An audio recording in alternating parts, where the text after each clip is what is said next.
కృష్ణాయ నమః రాధాయై నమః కరుణ రాధాయై నమః.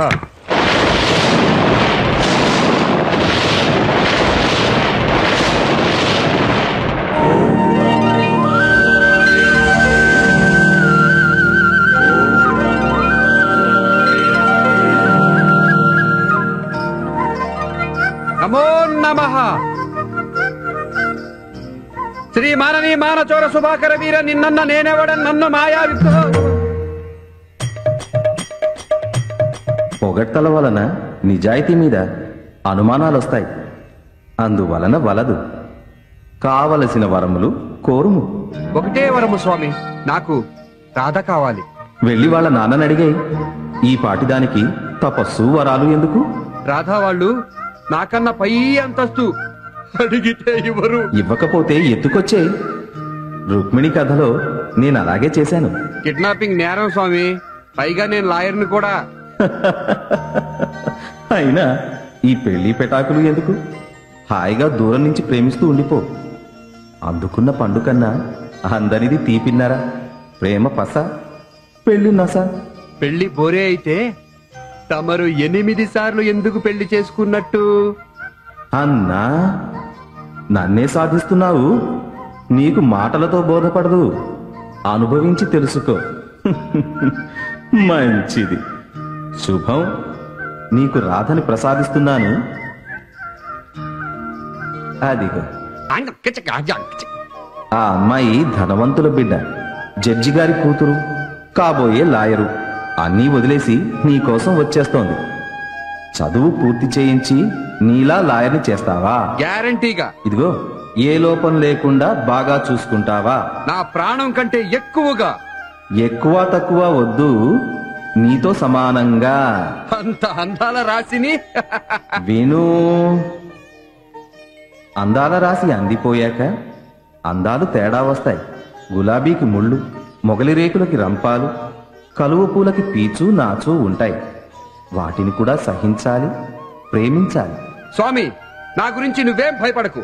నా రాధ నా ఇంటికొచ్చి ఏం చేసినా పూలతో పూజిస్తాను, చీకొట్టినా చిరునవ్వుతో స్వీకరిస్తాను. మంచిది.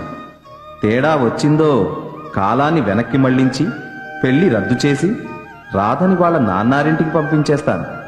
గుర్తుంచుకో, మగాడు ఆడది సమానం. ఏ మొగుడు పెళ్ళం అంతకన్నా సమానం స్వామి. వస్తా. శతమానం భవతి శతమానం భవతి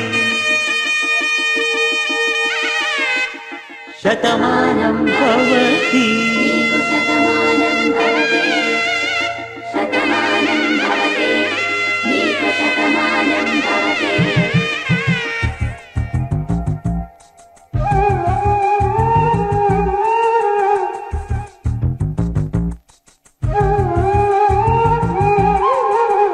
ఒక ఒంట్లోనే కాపురమున్న శివుడు పార్వతీ. శతమానం భవతి నీకు శతమానం భవతి. తనువులు రెండు తామొకటైన సీతారాములకి. శతమానం భవతి. పారిజాతాలు నిజంగా కురిశాయి. 14,750. అదేమిటి? నిన్ను చూసిన రోజు నుంచి నేను కన్నా రాత్రి కళలు పగటి కళలు కలిపితే 14,750. ఈనాడు అవి పండి నిజమయ్యాయి. ఇంకే కల నిజమాయేగా, కోరిక తీరేగా, కవిత్వం ఊరేగా. తీరే వరకే కోరిక, తీరాకంతా బోరిక కదూ. అబ్బే, బోర్ కాదు. ఆవులింత ఒంటి గంట అయింది కదా, నిచ్చరా. ఏమన్నారు? అబ్బే, లిన్ను కాదు, నీతో కాదు, కలవరింత. అది సరే గాని నిద్ర రావట్లేదు. కబుర్లు చెప్పు. మీరే చెప్పండి. గ్రేట్ లవర్ కదా. అందరూ నన్ను చూసి జమీందారు అనుకునేవారు. నా స్టైలు తీరు అలా ఉండేది. చుట్టూ ఎప్పుడూ 10 మంది, 100 కొద్ది ఫ్యాన్ లెటర్స్. స్టేట్ క్రికెట్ హీరోని కదా. డజన్ల కొద్ది లవ్ లెటర్స్, గ్రీటింగ్స్, సెంటి బాటిల్స్, కర్చీఫ్లు, మిస్చీఫ్లు. నా అల్లరి చూసి నన్ను మిస్ చీఫ్ మినిస్టర్ అనేవారు. ఒకసారి ఏమైందో తెలుసా? నేను రైల్లో వెళుతున్నా. రాత్రి నేను అప్పర్ బెర్త్, పక్కన కింద 3 బెర్తుల మీద ముగ్గురు లేడీస్. ఆంటీసా? కాదు, అమ్మమ్మలో. తర్వాత ఏమైందండి? ఒక రాత్రి వేళ చూస్తే 2 దిగిపోయారు. పక్కన అప్పర్ బెర్త్లో ఒక అమ్మాయి కేరళ టైప్ ఉంది. అమ్ముకుట్టి కదూ? అలాగే అనుకో. ఇంకాసేపు అయ్యాక నా మీద చేయి పడింది.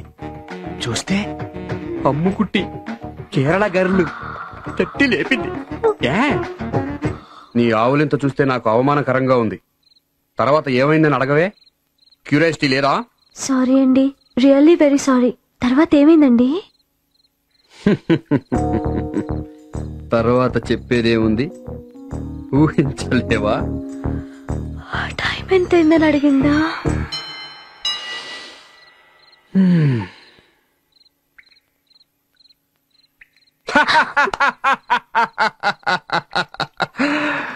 పిచ్చి పిల్ల, బంగారు తల్లి, అందుకే నువ్వయ్యావు. నీ రూపమే కాదు, నీ హృదయం కూడా మహా అందమైంది. అమాయక హృదయం.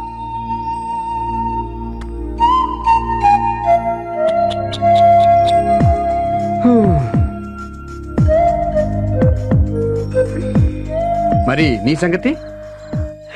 వస్తోంది. అన్యాయం, మోసం. అదేమిటి? నా రొమాన్స్లు, సీక్రెట్లు అన్ని చెప్పేశాను కదా. నీ లవ్ స్టోరీస్ నువ్వు చెప్పాలి కదా. నాకేం లేవండి. ఉంటే కదా చెప్పడానికి. 1-2 అఫైర్స్ కూడా లేవా? ఇంత అందమైన దానివి? లేవు మహాప్రభో. నేను నమ్మను, ఒప్పుకోను. నాకున్నవి నేను చెప్పేశాను కదా. మీకున్నాయి కాబట్టి నాకు ఉండాలంటారా? ఉండాలి కాదు, ఉండే ఉంటాయి అంటాను.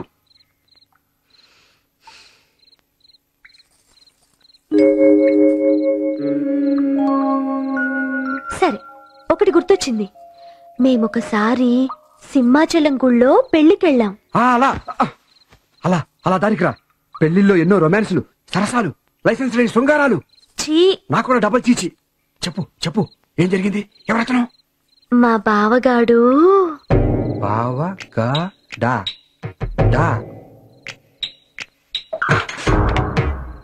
బాగా చనువుగా మోసు.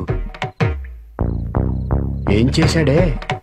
ఒక ముద్దు అడిగాడు. అడిగాడా? తీసుకున్నాడా?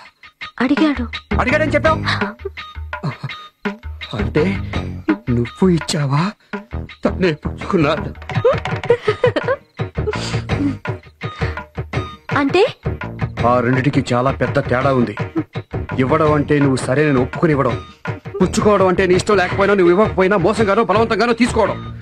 ముద్దు పెట్టేసుకోవడం. అర్థమైందో? ఇప్పుడు చెప్పు.